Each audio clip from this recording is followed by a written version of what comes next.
우리가 지난 시간에 야곱이 형을 속여가지고 장자권을 탈취한 그 사건을 좀 다뤘었습니다. 하나님의 말씀을 좀 가볍게 생각한 멸시한 에서의 모습, 이것도 좀 아쉬웠고, 자기 마음대로 멋대로 나가서 조급함 때문에 행동했던 야곱의 모습도 우리에게는 아쉬움을 주었죠. 그러면은 그 이후에 아무튼 무엇이 되었간에 이 형제 관계가 틀어질 만한 사건이 지금 발생한 거지 않습니까?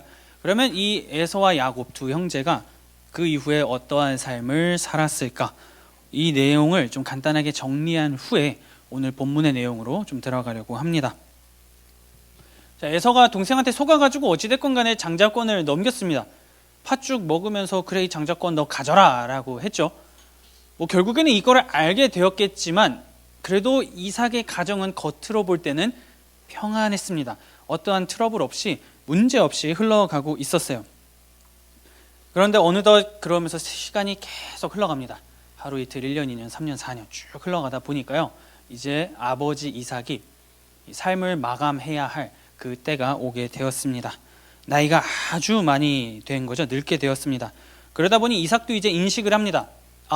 조만간 하나님께서 나를 부르실 것 같다 라고 해서 그가 생각한 방법이 무엇이냐면, 내가 죽기 전에 아들들을 축복하고 죽으리라 라고 이 사람이 결단을 합니다. 그런데 여기서 이렇게 결단하는 것까지는 좋은데 그 이후에 이삭의 반응이 매우 흥미롭습니다. 창세기 27장 3절에서 4절입니다. 그런즉 내 기구 곧 화살통과 활을 가지고 들에 가서 나를 위하여 사냥하여 내가 즐기는 별미를 만들어 내게로 가져와서 먹게 하여 내가 죽기 전에 내 마음껏 내게 축복하게 하라. 주어를 제가 좀 생략해 놓긴 했는데 이거 누군지 여러분 혹시 상상 가십니까? 추측이 되십니까? 사냥, 들, 별미, 이러한 단어로 봤을 때 지금 이삭은 죽기 전에 에서를 찾았습니다. 내 맏아들 에서야 하고선 내가 이제 곧 죽을 건데 죽기 전에 너에게 마음껏 축복을 하고 죽고 싶다. 그러니 마지막에 그 밥을, 별미를 좀 먹고 싶으니 만들어줘 라고 이삭이 얘기를 합니다. 이삭이 끝까지 에서를 사랑하는 모습을 보여주죠. 이삭의 이런 애정이 마냥 무조건 잘못됐다라고 할 수는 없습니다. 당연히 자기가 먹고 싶은 거를 만들 수 있는 에서에게 눈 한 번 더 가는 거, 이거는 당연해요. 그런데 여기서 이삭의 모습이 아쉬웠던 거는 야곱은 부르지 않았다는 겁니다. 딱 에서만 비밀리에 싹 불러서 먹을 거를 해오면 내가 너에게 축복하겠다라고만 얘기하고 야곱은 부르지도 않았어요. 이삭의 이 머릿속과 눈 속에는 야곱은 아예 존재하지 않았던 거가 문제가 된 겁니다. 그렇기 때문에 하나님께서 큰 자가 작은 자를 섬기리라 라고 한 그 말씀을 이삭이 무언가 나이가 들어가면서 이 말씀 무언가 마음에 들지 않아 라고 하면서 반항한 듯한 모습을 오늘 본문이 창세기 27장이 보여주고 있는 겁니다. 이러한 모습, 에서만 부르고 야곱은 쏙 빼놓는 거는 긍정적인 모습이라고 할 수가 없죠. 형제 간의 갈등을 지금 오히려 아버지가 촉발시키고 있는 것과 다를 바 없는 겁니다. 젊어서는 하나님의 말씀에 순종하며 살았을지 모르겠지만 나이가 들어서는 점차 하나님의 말씀에 순종하지 않고 자기의 소견에 옳은 대로 행동하려고 하는 야곱의 모습, 이삭의 모습이 오늘 본문 가운데에서 나오는 것이죠. 그렇게 에서가 아버지의 말을 딱 듣고 예 아버지 제가 곧 사냥하러 나가겠습니다 해가지고 온갖 도구 다 챙겨가지고 밖으로 나갑니다. 에서 입장에서 이 아버지의 말이 얼마나 기분 좋겠습니까? 나중에 알고 보니까 동생이 자기 등에다 칼을 꼽아가지고 장자권을 가져갔어요. 그러면 아무리 내가 맏아들이다 하더라도 어찌됐건 간에 이걸 넘겼기 때문에 매번 이 불편한 기류가 집안에서 흘렀을 겁니다. 그런데 아버지께서 죽기 전에 모든 상황에 대한 교통정리를 지금 하겠다라고 말씀을 하는 거잖아요. 그러니 아버지가 좋아하시는 그 짐승으로 만든 음식, 그 고기를 드리고 이 가정에 어긋난 모든 순서를 바로 잡겠노라 라고 에서가 생각을 한 것 같습니다. 그래서 나가요. 에서에게 굉장히 매력적인 제안이었겠죠. 네, 비록 장자권을 야곱에게 실수로 어처구니 없이 빼앗겠다라고 생각을 하겠죠. 그렇게 됐지만 여전히 아버지의 사랑은 나 에서를 향한다 라고 그는 확신했을 겁니다.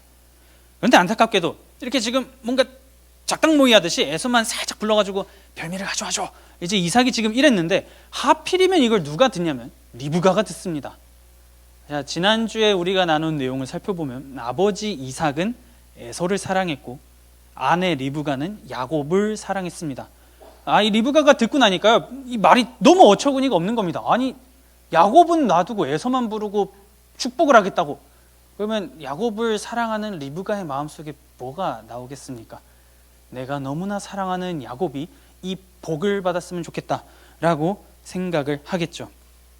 그래서 야곱을 에서처럼 분장시켜서 아버지를 속여서 복을 받아냅니다. 그래서 이삭이 이걸 왜 몰랐을까라고 할 때 성경이 힌트를 또 하나 주는 게 뭐냐면요, 나이가 많아서 눈이 어두워졌다라고 얘기를 해요. 영적인 눈이 어두워졌다라고도 볼 수가 있겠지만 정말로 신체적인 스펙이 너무나 떨어져서 분간하기가 어려운 상태에 놓인 것 같아요. 그래서 이삭도 처음에는 의심을 합니다.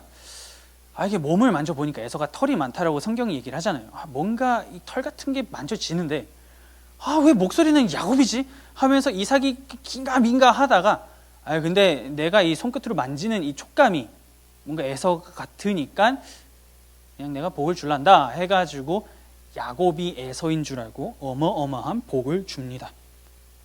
그러니 사냥을 마치고 에서가 딱 돌아오고 나니까요, 동생이 이번엔 자기로 변장해가지고 아버지를 속여서 복을 갈취한 겁니다. 한 번도 아니고 지금 2번이나 에서는 자기가 가지고 있는 거를 동생한테 빼앗긴 거죠. 얼마나 화가 나겠습니까? 그래서 에서가 이렇게 생각을 합니다. 창세기 27장 41절입니다.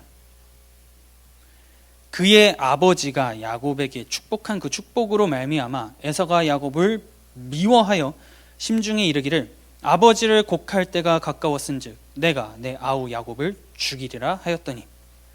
자, 여기서 성경이 미워하다라고 얘기를 하는데요, 미워하는 것은 원수를 바라보는 감정이라고 생각하시면 됩니다. 원수를 반드시 죽이고야 말겠다라고 하는 그 굳건한 결의, 그거를 지금 에서가 동생 야곱을 향해서 품고 있었다라고 하는 거죠. 마치 아벨을 죽였던 가인 마냥 지금 형이 동생을 향해서 내가 이놈을 반드시 죽이겠다라고 얘기를 합니다. 속으로 그렇게 생각을 해요. 그러니 이제 이삭의 가정이 어떻게 되겠습니까? 이전까지는 겉으로 볼 때는 좀 평안함을 유지했지만 이제 이 사건 이후부터는 그렇게 아니게 된 거죠. 에서는 호시탐탐, 언제 아버지가 돌아가실까? 아버지가 돌아가셔야 저놈을 죽일 수 있는데, 이 생각만 할 거고, 야곱 같은 경우에도 자기가 무슨 짓을 했는지 알잖아요. 형을 볼 때마다 형의 분위기가 바뀐 거 이런 거 알 거란 말이에요. 그러면은 그 불안 가운데에 이삭의 집 안에서 거주했을 겁니다. 자, 이삭이 나이가 들수록 믿음이 어두워지고 눈도 어두워지고 모든 게 어두워졌다라고 성경이 얘기를 하는데요, 리브가 입장에서도 아쉬운 면이 이 사건 가운데 나타나는 겁니다. 야곱과 마찬가지로 조급한 모습을 보여준 거죠. 처음에 야곱은 거절했어요. 어머니, 이건 진짜 절대로 못하겠습니다. 아버지가 자기 자식을 분명히 잘 아시겠죠. 이거 모를 리가 없습니다 라고 했지만 어머니 리브가가 괜찮아 할 수 있어 이러면서 야곱을 그 자리에 떠밀었기 때문입니다. 아마 리브가 입장에서 자기가 직접 하나님으로부터 들은 말씀이잖아요. 작은 자가 큰 자를 다스릴 그 말씀을 리브가가 직접 들었는데, 아무리 세월이 지나도 이삭은 무조건 에서만 사랑하고 딱 보니까 이대로만 가게 되면 에서가 이 집안을 다스릴 것 같아요. 분명히 하나님께서 나에게 말씀을 주셨는데 말씀의 성취가 내가 잠자코 있다간 안 될 것 같다라는 생각을 리브가가 한 것 같습니다. 남편이 죽을 때가 가까워져 오고 있는데도 말씀의 성취가 삶에 일어나지 않으니까요, 조급한 선택을 한 거죠. 야곱이 장자권 거래를 한 것처럼 리브가는 아들을 변장시켜서 남편을 속이는 일에 가담을 한 겁니다. 그러면 이삭의 가정 4사람 전부 다 볼 때 어느 누구도 하나님을 경외하지 않는 삶을 살고 있었다, 하나님은 안중에도 없었다라고 하는 것도 이들의 모습을 통해서 볼 수가 있는 겁니다. 어두워졌거나 조급했거나 둘 중에 하나의 모습만 보인 거죠. 그러니 그 가정에 남은 게 뭐가 있겠습니까? 불신, 분노, 증오, 이런 것만 남았을 겁니다. 이런 상황에서 가정의 평화라거나 가정이 잘 굴러간다거나 이런 거는 기대하기가 힘들었겠죠. 그리고 또 하필이면 이 어머니 리브가가 귀가 굉장히 밝은 것 같아요. 에서가 막 야곱을 죽이고야 말겠다 하는 거를 이번에도 또 어머니가 듣습니다. 리브가가 또 이걸 들어요. 그러니 어머니로서 무슨 행동을 취해야겠습니까? 이대로 가만히 놔뒀다가 이삭이 죽으면 야곱은 정말로 에서한테 죽게 생겼습니다. 그러니 내 아들을 좀 살려야겠다라는 생각을 무조건 하게 되겠죠. 그래서 야곱을 집에서 내보냅니다. 내보내는데 어디로 내보내냐면 자기 오빠인 라반이 있는 하란이라고 하는 곳으로 보냅니다. 근데 그냥 보냅시다 라고 하면은 이삭 입장에서 도대체 부인 왜 그러시오 이럴 거 아니에요. 그래가지고 리브가가 만든 핑계가 뭐냐면 그 땅에서 우리 둘째 아들 야곱을 위한 신부감을 좀 찾았으면 좋겠습니다 라는 빌미로 내보냅니다. 아버지 입장에서도 결혼할 상대방을 찾기 위해서 그곳으로 가는 거 이거 괜찮은 것 같아요 부인 이래가지고 야곱은 졸지에 이삭의 가정 아버지의 집을 떠나고 외삼촌 라반이 있는 집으로 넘어가게 됩니다. 그래서 안전하게 거주하던 아버지의 집이라고 하는 그 배경에서 벗어나서 이제 외삼촌이 거주하는 정말 잘 알지도 못하는 미지의 세계로 발걸음을 내딛는 그 야곱, 그리고 그 여정 중에 벌어진 사건을 다루는 게 오늘 창세기 28장의 본문이다라고 할 수가 있는 겁니다. 자, 그러면 졸지에 지금 야곱은 모든 걸 다 잃어버린 사람이 돼버렸어요. 그 전까지는 장자권도 자기가 손에 넣었고 아버지를 속여서 모든 복도 받았습니다. 겉으로 볼 때는 모든 걸 다 가진 사람이 되었는데 오히려 지금 자신의 삶을 보니까 모든 걸 다 잃어버린 사람이 된 거죠. 급하게 떠나서 뭐 하나 챙긴 것도 없었습니다. 들에 나가서 밖에 나가가지고 들 사람이 되어버린 게 지금 야곱의 모습이다 할 수 있는 거죠. 에서라면 에서는 이런 삶이 어렵진 않았을 겁니다. 산으로 강으로 물 건너가가지고 짐승 사냥하고 들 사람이 되었었기 때문에 에서 입장에서는 밖에 나가서 지내고 살고 하는 게 전혀 어렵거나 무섭지 않았겠지만 거의 일평생 집안에 거주하면서 살았던 야곱의 입장에서는 자기가 감당할 수 없는 엄청난 부담감이 지금 매일 매 시각마다 다가오고 있었던 겁니다. 그가 밖에서 유숙을 해봤습니까? 사냥을 해봤겠습니까? 뭐 하나 제대로 알지도 못한 채 그냥 정처 없이 길을 떠나게 된 겁니다. 그러니 그 길을 점점 걸어가면서 야곱이 무슨 생각을 했겠으며 어떠한 마음이 그 가운데 있었겠습니까? 복잡했겠죠. 원망도 있었을 거고 타인을 향한 원망도 있었을 거고 자기 자신의 원망도 있었을 거고 여러 가지 자책도 있었을 겁니다. 막막했겠죠. 그런 그의 현실을 성경이 이렇게 말합니다. 오늘 본문 11절입니다. 한 곳에 이르러는 해가 진지라 거기서 유숙하려고 그곳에 한 돌을 가져다가 베개로 삼고 거기 누워 자더니. 자, 이전에 아버지의 품 안에서 거할 때는 들어갈 수 있는 장막이 있었고 그 장막 안에 들어가면 아마 자기가 살기에 부족함 없이 모든 게 다 있었을 겁니다. 이불도 있었을 거고 까는 이불, 덮는 이불, 베개, 추우면 모닥불도 피우고 여러 가지 자기가 할 수 있는 제공받을 수 있는 모든 게 있었을 거예요. 그런데 이제는 나를 보호해줄 울타리 하나도 없이 광야를 침대 삼고 돌을 베개 삼아서 자야만 하는 굉장히 처량한 신세가 되어버린 겁니다. 돌을 베개 삼아 잤다. 그냥 그런가 보다 라고 하겠지만 얼마나 머리가 얼마나 아팠겠습니까? 잠도 거의 제대로 못 잤을 거예요. 너무 아프고 잠자리도 불편하고 생전 처음 겪어보는 엄청난 고통 가운데에 그리고 나를 보호해 줄 수도 없는 상황에서 맨몸으로 지금 밖에서 잠을 자니 누군가가 걸어오다가 혹시라도 자기를 발견하면 나 어떻게 되는 거 아니냐 이러한 불안감이 그를 계속해서 괴롭혔을 겁니다. 비참했겠죠. 자신의 삶을 그러니 계속 후회했을 겁니다. 도대체 내가 왜 그런 행동을 했을까? 왜 어머니를 그때 내가 조금 더 말리지 못했을까? 아마 그깟 축복 좀 안 받으면 어떠냐? 아버지를 속여가지고 일이 이렇게 됐는가? 이러한 생각에서 자유롭지 못했을 겁니다. 그러다가 결국에는 이렇게 사람을 원망하다 보면 마지막 종착지는 하나님을 원망하게 됩니다. 아마 야곱이 하나님을 원망했을 수도 있겠죠. 왜 하나님께서는 기존의 사람들이 알고 있던 그 체제를 뒤엎고 큰 자가 작은 자를 섬긴다, 작은 자가 큰 자 위에 올라설 것이다 라는 말을 왜 하필 우리 어머니에게 해가지고 내가 지금 이 지경 이 꼴이 되었는가 라고 하는 원망도 그가 했을 수 있습니다. 어머니한테 들은 말씀만 딱 듣고서는 자기가 아버지의 모든 걸 다 받아가지고 그 집안을 다스리는 걸로 이해를 하고 있었는데 자기 눈앞에 펼쳐진 그 당시의 현실은 아무것도 없이 모든 걸 다 잃어버린 빈털터리의 삶이죠. 받은 약속과 삶의 괴리감이 어마어마했을 겁니다. 이것이 정녕 나의 삶이냐라고 생각을 했겠죠. 복을 받는 길이 이거라고 생각을 해서 나는 그저 말씀을 이루어내기 위해 이거면 되지 않을까라고 해서 움직였을 뿐인데, 복을 받기 위해서 나는 노력했을 뿐인데 왜 내 삶은 이렇게 힘드냐라고 생각을 하며 하루하루 슬픔 가운데에 지냈을 겁니다. 슬픔, 후회, 분노, 절망, 온갖 부정적인 감정이 시시각각 야곱을 괴롭혔겠죠. 그렇게 눈물을 흘리다가 결국에는 사람이니까 어쨌든 피곤하잖아요. 그러다가 결국 지쳐 쓰러져 잠든 것 같아요. 그가 잠들자 하나의 일이 일어나기 시작을 합니다. 12절입니다.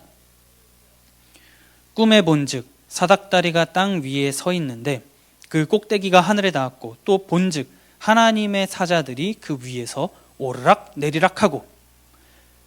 자, 여러분, 여기서부터는 좀 상상을 해야 합니다. 지금 완전 그림 언어가 나왔거든요. 사닥다리 위에서 하나님의 사자들이 오르락 내리락 한다라고 지금 얘기를 합니다. 그런데 이거를 문자 그대로만 상상을 하면은 되게 우스꽝스럽습니다.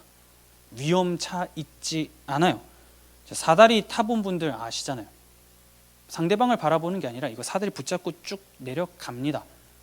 그 반대편에 있는 사람을 볼 수가 없어요. 그러면 야곱이 이렇게 보고 있는데 사다리가 쭉 내려오고 하나님의 사자들이 엉덩이를 뒤로 뺀 채 야곱은 하나님의 사자들의 엉덩이만 보면서 오르락 내리락 하고 있는 그런 장면을 본 겁니다. 엄청나게 힘들고 외로웠는데 꿈 가운데 이게 도대체 뭔 일이냐라고 생각할 법한 엄청난 촌극이 지금 벌어진 겁니다. 너무 멋없죠. 하나님의 사자라면 뭔가 짠 하고 나타나가지고 압도적인 위압감으로 딱 내가 주의 말씀을 들고 여기에 왔다라고 할 것 같은데, 막 뭐 웅성웅성하면서 막 이 사다리 계단 하나 밟으면서 밑으로 내려오는 그 모습 굉장히 어색합니다. 현대 히브리어에서 이 본문에 나오는 사닥다리의 단어는 사다리가 맞아요. 그런데 이게 무조건 사다리다라고 해석하기에는 좀 어려운 이유가 뭐냐면 이 단어는 구약에서 딱 한 번만 나왔습니다. 용례가 어떻게 이어질지를 좀 근거를 추적해서 보면 좋은데 뭐 하나 추적할 수 있는 게 없어요. 그래서 이거를 어떻게 해석을 하고 보냐면 계단으로 대치해서 봅니다. 오르락 내리락 한 거를 계단으로 본 거죠. 위에 오르락 내리락. 그러면 하나님의 사자들이 오르락 내리락 하고가 좀 이해가 됩니다. 이 사다리 잡고 그 옆에 양옆 잡고 내려오는 것보다 계단으로 막 쫙 내려왔다가 올라갔다가 하는 거는 뭔가 좀 위험이 있죠. 그건 그나마 좀 괜찮아요. 그런데 이 계단이 오르락 내리락 할 때 그 끝에 보통 뭐가 있냐면 당연히 건물이 있겠죠. 건물이 있으니까 계단이 위에서부터 아래로 쭉 내려온 거겠죠. 그리고 그 계단의 끝에 건물이 있는데 당시의 기준으로 그런 끝에 뭐가 있냐면 성전이 위치해 있었습니다. 하나님의 사자들이 오르락 내리락 한 것으로 보아 이 계단의 끝에 성전이 있었을 것이다 라고 추측을 할 수가 있어요. 그러면 이게 어떤 모양이냐 라고 생각했을 때 이 창세기의 배경이 되는 이 고대 메소포타미아 지역, 이 지역에 계단이 쭉 있고 그 계단이 끝나는 지점에 뭔가 신을 모시는 신전 같은 게 있고 그러면서 사람들이 오르락 내리락 하는 거, 이거를 아마 들어보셨을 겁니다. 지칭하는 그 명칭이 있어요. 지구라트. 지금 야곱은 꿈 가운데에 딱 눈을 떴는데 지구라트가 자기 눈앞에 어마어마한 사이즈의 지구라트가 있고 그 계단을 통해서 하나님의 사자들이 오르락 내리락 하고 있는 것을 꿈 가운데에 보게 된 겁니다. 그러면 이제 이 배경이 엄청나게 압도적으로 다가오는구나 라고 하는 것을 볼 수가 있죠. 아무것도 없는 허허벌판에 꼴랑 사다리 하나 내려놓고 오르락 내리락 한 게 아니라 자기가 여태까지 본 적 없는 사이즈의 규모의 신전 지구라트가 나타났고 그 계단을 통해서 하나님의 사자들이 올라갔다가 내려갔다가 지금 하고 있는 장면을 야곱이 본 겁니다. 그리고 이것이 그 당시에 사람들이 생각했던 신전 지구라트라고 할 수 있는 이유는 오늘 말씀 13절 때문이에요. 13절 보겠습니다. 또 본즉 여호와께서 그 위에 서서 이르시되 나는 여호와니 너의 조부 아브라함의 하나님이요 이삭의 하나님이라. 내가 누워있는 땅을 내가 너와 내 자손에게 주리니. 가장 꼭대기에서 하나님의 말씀이 울려 퍼집니다. 나는 너의 조부 그리고 아버지의 하나님이다 라고 얘기를 짠 하면서 하고 있죠. 그렇기 때문에 지금 야곱이 본 이 사닥다리라고 하는 것은 지구라트의 그 앞부분에 있는 계단을 지금 그가 보고 있는 것이다라고 우리가 정리를 할 수가 있습니다. 자신의 처량한 신세를 한탄하면서 눈물로 돌을 베개 삼아서 자고 있는 그 상황 가운데에 어마어마한 하나님의 현현이 지금 야곱에게 나타난 거예요. 자, 아브라함이 우리가 지난 시간에 나눴듯이 175세까지 살았습니다. 그리고 이삭은 아브라함이 100세에 얻은 아들이죠. 그리고 이삭은 자기 나이 60세에 에서와 야곱을 품에 안습니다. 자, 그러면 이삭이 에서와 야곱을 리브가로부터 얻었을 때는 아브라함이 아직 죽지 않은 게 됩니다. 그의 나이 160세였다라고 하는 거죠. 그러면 에서와 야곱은 적어도 우리 나이로 중학교 뭐 1, 2, 3학년 요 정도 나이 때까지는 아브라함과 함께 거주하면서 할아버지로부터 그 무언가 하나님의 불가능을 가능케 하신 여러 가지 일들을 매일 밤마다 전래동화 듣듯이 계속 들었을 겁니다. 하나님께서 나를 통해서 이렇게 하셨어. 그리고 아버지 입장에서도 자기가 경험한 하나님의 은혜가 있잖아요. 그거를 계속해서 얘기해 줬을 겁니다. 그렇기 때문에 하나님께서 지금 23절 가운데 딱 나타나셔서 나는 너의 조부 아브라함의 하나님이고 아버지 이삭의 하나님이다 딱 했을 때 야곱이 떠올릴 수 있는 건 하나밖에 없습니다. 내가 그렇게 어릴 때부터 들었던 하나님이라고 하는 존재가 지금 내 앞에 나타났구나 라고 그가 생각할 수밖에 없을 겁니다.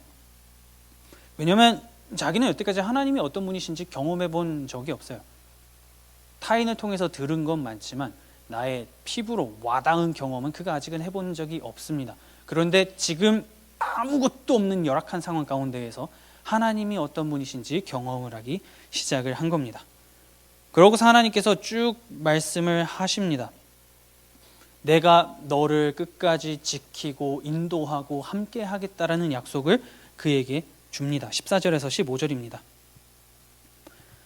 내 자손이 땅에 티끌같이 되어 내가 서쪽과 동쪽과 북쪽과 남쪽으로 퍼져나갈지며 땅의 모든 족속이 너와 내 자손으로 말미암아 복을 받으리라.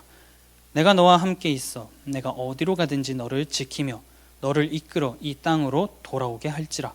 내가 내게 허락한 것을 다 이루기까지 너를 떠나지 아니하리라 하신지라. 가장 야곱이 비참하고 외롭고 아무런 힘을 쓸 수 없던 순간에 말로만 듣던 하나님이 나타나서 내가 너와 함께하고 있다라고 지금 말씀을 해주시고 있죠. 절망적인 상황 가운데에서 현실에 대한 기대가 뭐 당연히 없겠죠.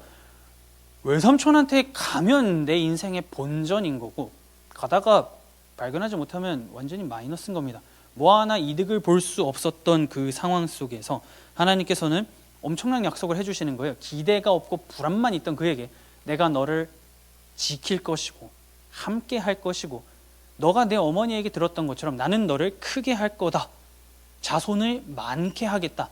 어마어마한 말씀을 지금 야곱에게 막 계속해서 말씀하고 계시는 겁니다. 그러면서 약속하겠노라 라고 하나님이 이번엔 직접 야곱에게 말씀을 하세요. 그러니 야곱이 어떻게 반응을 하겠습니까? 깨고 일어나니까 아까 드라마 바이블에서 봤잖아요. 헉 하면서 이 사람이 일어나잖아요. 일어나고 보니 여기에 하나님이 계시는구나 라고 그가 깨닫기 시작을 합니다. 그래서 여기가 하나님의 집이고 하늘의 문이다 라고 야곱이 고백을 해요.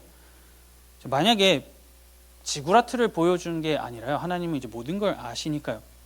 모세 시대, 그 모세가 광야에 이스라엘 백성들이 이끌었을 때의 성막을 보여주셨다든지 아니면 솔로몬 시대에 온갖 금으로 칠한 성전을 보여주셨다거나 아니면 예수님 시대에 헤롯 성전을 보여주셨다거나 그게 쫙 나오면서 뭐 하나님의 사자들이 뭐 문지방 뭐 넘었다가 왔다 갔다 했다더라 라고 하면 야곱은 그게 하나님의 집인지 뭔지 전혀 인지하지 못했을 겁니다.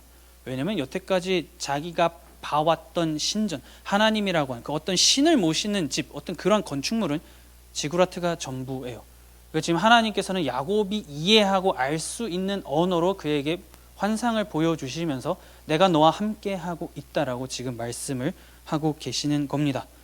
그가 이해할 수 있는 성전의 모양을 가져와서 나는 여호와다 라고 말씀을 하시며 여호와는 어디에나 있다. 나는 어디에나 있어 라고 말씀을 합니다.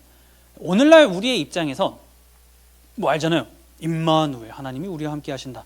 그리고 우리는 다양한 말씀과 찬양이나 설교들을 통해서 하나님은 어디에나 계시고 우리와 함께 하신다라고 하는 것을 굉장히 보편적으로 받아들입니다. 그렇기 때문에 우리 시선으로 오늘 하나님께서 이 약속하신 것을 보면 그냥 하던 말, 아는 말 하신 건데 이게 그렇게 야곱에게 위로가 될 수준인가? 야곱이 너무 힘들어가지고 북받쳐서 고백을 했나 보다라고 생각을 할 수가 있어요. 그런데 당시의 신과는 어땠냐면 신이라고 하는 존재는 어떠한 지역만 관장할 수 있다라고 사람들이 생각을 했습니다. A 지역이면 A 지역만 다스릴 수 있고 그 A 지역에서만 자신의 힘을 발휘할 수 있다라고 당시의 사람들이 생각을 했습니다. 야곱이 태어나서 나고 자란 곳은 브엘세바입니다. 브엘세바에서 할아버지 아브라함과 아버지 이삭을 통해서 하나님이 어떤 분이신지 그는 계속 들었어요.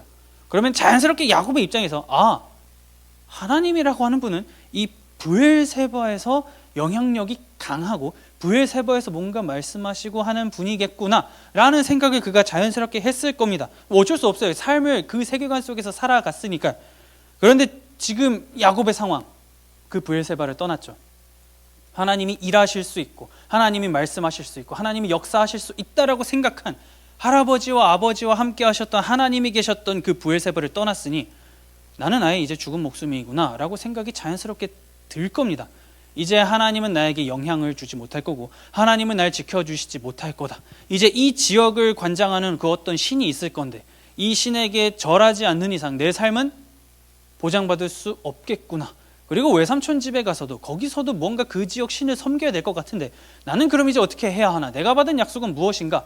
이러한 고민을 야곱이 계속 했을 겁니다. 바로 그때 하나님이 나타나셔서 성전 지구라트를 보여주시며 너가 어디로 가든지 나는 너와 함께 있고 너가 어디서 무엇을 하든지 내가 너와 함께 약속하고 계획한 그 모든 것을 그 외딴 지역에서 다 이루고 너가 돌아올 때까지 나는 결코 너를 떠나지 않을 것이다 라고 하는 그 약속이 주는 위로, 야곱에게는 엄청났을 겁니다. 하나님이라고 하는 분이 시공간을 뛰어넘어서 일하실 수 있는 분이셨구나 라고 하는 것. 물론 아브라함도 얘기했을 것이고 이삭도 얘기했겠지만 경험하지 못한 상황에서는 제대로 잘 받아들이기가 힘듭니다. 우리도 그렇잖아요. 경험한 것들이 있어야만 좀 더 우리도 받아들입니다. 그러니 이 하나님의 현현이 지금 야곱에게는 엄청난 사건이었을 겁니다. 말로만 듣던 하나님을 만난 것도 흥분되는데 내가 어디로 가든지 너에게 영향력을 행사할 거고 너는 그 영향력으로 말미암아 복을 받아서 다시 이쪽으로 돌아올 건데 돌아오는 그 모든 과정까지도 내가 너와 함께 하겠다. 결국엔 야곱이 하나님께서 약속하신 거를 다 이루기 전까지는 그의 목숨은 살아있다, 붙어있다, 하나님께 속해있다라고 생각을 할 수밖에 없겠죠. 그러니 그가 깨어나가지고 여기가 하나님의 집이고 하늘의 문이고 벳엘이다 라고 얘기를 하는 겁니다. 벳엘이 하나님의 집이라고 생각하시면 됩니다. 여기가 하나님의 집이라고 하는 거죠. 그러고선 성경이 하나의 또 장치를 넣어놨습니다. 뭐냐면 그렇게 꿈에서 깨니까요 아침이 밝았다라고 얘기를 합니다. 보통 성경에서 어둠과 낮, 밝음 이거를 어떤 사람의 믿음의 상태나 주어진 삶의 상황 이런 걸로 비교 대조하면서 나아갈 때가 있습니다. 그런 문학적 장치를 쓸 때가 있는데 지금 야곱이 아무것도 가지지 못하고 광야에서 있을 때는 다른 어떤 상황을 기록해도 되지만 굳이 잠잘 때 밤이라고 언급을 하고 그가 하나님이 여기 계시다 하면서 여기가 베델이고 여기가 하늘의 문이고 하나님을 경외하고 싶다라는 마음이 막 생겨나자 주변 상황이 아침 해가 밝았다라고 성경이 얘기를 합니다. 이제 야곱은 깨달은 겁니다. 나는 하나님께 속했고 하나님께 보호받는 인생을 살아갈 수 있는 거구나라고 확신하게 된 겁니다. 그래서 너무 감사하잖아요. 내가 무엇이 간데 그래서 하나님 앞에 나아가 제가 하나님께서 나를 돌아오게만 해주신다면 지금 약속하셨지 않습니까? 그럼 내가 이것도 하고 저것도 하고 이것도 하겠습니다 라고 서원하면서 오늘 본문이 마무리됩니다. 근데 이 상황 가운데에서 우리가 오늘 조금 더 집중해서 보고 싶은 건 뭐냐면요 본문 가운데 나타난 하나님의 모습입니다. 야곱 잘한 거 없죠. 아무리 좋게 봐주려고 해도 어찌됐건 간에 옆에서 남이 뭘 얘기했든 그 행동을 결정하고 움직인 건 야곱입니다. 그 책임에서 야곱은 자유로울 수가 없어요. 뿌린 대로 거둔 것도 맞죠. 자신의 힘으로 하나님의 약속을 손에 넣으려고 했고, 이렇게 하면 되는 거 아닌가 해가지고 자기가 하나님 위에 있는 것처럼 행동한 것도 맞습니다. 그래서 그 결과로 집에서 나와가지고 나그네 신세로 돌을 베개 삼아가지고 맨날 눈물만 흘리면서 지금 그가 살아가고 있었어요. 그러면 하나님께서 딱 나타나셔가지고, 야곱아, 도대체 너 왜 그러니? 뭐 이렇게 말씀하시면서, 세상에 한 번도 아니고 두 번이나 의심해서 그렇게 행동을 네가 어떻게 그렇게 할 수 있냐? 너는 왜 이렇게 믿음이 없냐? 좀 기다리면 덧나냐? 뭐 이러면서 야곱을 엄청나게 책망해도 됩니다. 지금 너의 상황은 네가 잘못했기 때문에 벌어진 거야 이놈아 라고 하면서 막 뭐라고 한마디 하셔도 될 것 같은데, 나중에 본문을 한번 쭉 읽어보세요. 내가 너와 함께 있고 너를 지켜주겠노라만 말씀하시지, 그 어느 장면에서도 야곱에게 뭐라고 책망하시는 장면은 단 한 군데도 나오지 않습니다. 그의 인생에 하나님을 불신하고 자신의 조급함 때문에 하나님의 약속을 두 번이나 어그러뜨리면서 자기가 무언가 하겠다라고 했음에도 불구하고 하나님은 아무런 말씀을 하시지 않고, 내가 얼마나 너를 사랑하는지, 내가 너에게 얼마나 관심이 있는지 이것만 하나님이 보여주십니다. 너에게 줄 복이 있고 복을 받아 누릴 때까지 나는 결코 너를 떠나지 않고 돌아오게 하겠다라고 말씀을 하십니다. 인간의 입장에서 보면 우리가 무언가 실수를 하잖아요. 실수를 하면 우리는 과거의 실패를 계속 들추어냅니다. 이래서 실패했어, 이것 때문에 실패했어. 우리도 타인을 향해서 그렇게 얘기합니다. 네가 그거 했으니까 실패한 거야, 너가 그 행동을 했기 때문에 어려워 라고 우리는 얘기합니다. 그런데 하나님께서는 그런 우리의 모습과는 다른 모습을 보여주는 거죠. 과거의 실패, 행동을 들추어내지 않고 나는 너와 함께 있다, 이것만 말씀하십니다. 그리고 인생 최대 그 고난의 현장에서 어려우면 사람이 하나님을 찾을 법한데 야곱은 하나님을 찾지 않았습니다. 그런데 하나님이 먼저 야곱을 찾아내서 나는 여호와다라고 하는 것을 보여주셨습니다. 그리고 그 하나님을 만난 경험을 통해서 야곱은 하나님이 이런 분이구나를 깨닫고 경외하는 사람으로 점차 변해 나아가고 있는 것을 봅니다. 그렇다라고 한다면 우리의 인생은 지금 어디에 있는지 돌아볼 수 있으면 좋겠습니다. 밤 가운데 있습니까? 돌을 베개 삼아서 누울 수밖에 없는, 도저히 남에게 설명할 수 없는 고난 가운데 우리가 살아가고 있습니까? 아니면 하나님은 살아계시다라고 하는 확신 가운데에 밝은 낮을 걸어가고 있습니까? 우리가 설령 하나님을 아픔 가운데 빠져서 찾지 못한다 할지라도 오늘 본문에 나온 야곱처럼 하나님은 우리를 찾아내실 겁니다. 말씀해 주실 겁니다. 그리고 일어나라 라고 말씀을 하실 겁니다. 그러니 계속해서 내가 이 행동을 했기 때문에 잘못했고 이 행동 때문에 내가 이 결과를 얻었다, 과거를 자꾸 생각하고 과거를 들추어내서 과거에 함몰되는 것이 아니라, 그렇다라고 한다면 이제 나는 어떻게 살 것인가, 어찌됐건 간에 이제 나그네 길을 걸어가고 있는 입장에서 나는 누구와 동행하며 누구를 의지하며 살아갈 것인가, 그거를 결단할 수 있으면 좋겠습니다. 그래서 우리에게 먼저 찾아오셔서 손 내미시며 내가 너와 함께하고 있다, 내가 임마누엘이다 라고 말씀하시는 그 하나님 품 안에 거해서 주어진 우리의 삶을 하나님과 함께 동행하며 걸어 나아갈 수 있는 저와 여러분들이 될 수 있기를 마음 다해 축복합니다.